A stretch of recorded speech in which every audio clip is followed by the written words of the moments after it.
శ్రోతలకి నమస్కారం. భాస్కర శతకంలోని తర్వాత పద్యం చదువుకుందాం. నొగిలిన వేళ ఎంతటి ఘనుండును తన్నొక రెక్క నేర్పుతో అగపడి ప్రోదిసేయక తనంతట బల్మికి రాడు నిక్కమే.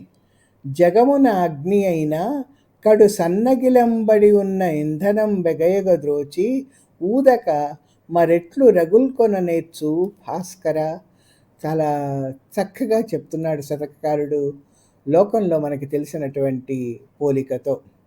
ఎంతో తేజస్శాలి, ఎంతో బలవంతుడు, ఎంతో గొప్పవాడు, అన్నింటినీ నాశనం చేసే శక్తి కలవాడు అయినటువంటి ఆ అగ్నిహోత్రుడు అంతటి వాడు తను తన మంట తగ్గినప్పుడు ఆ పొయ్యిలో ఉన్నటువంటి కట్టెలు బాగా ముందుకు తోసి ఉపాయంతో ఒక గొట్టం పట్టుకొని ఊదితే గాని తిరిగి రగులుకొని మండడు.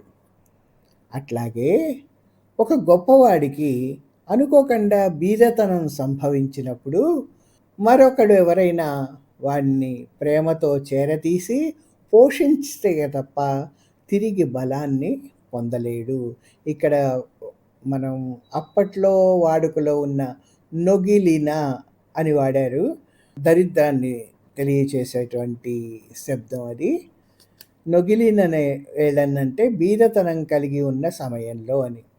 అంటే బీదతనం అనుకోకుండా సంప్రాప్తించినప్పుడు మరొకరు సహాయం చేసి ఎగదోస్తే పైకి తీసుకొస్తే మళ్ళా బలాన్ని పుంజుకుంటాడు. ఎట్లాగైతే అగ్నిహోత్రం దానికి సరైనటువంటి ఉపాయంతో ముందుకు తోసి పైకి నిలబెడితే చిక్కినటువంటి ఆ మంట మళ్ళా పుంజుకుంటుంది కదా.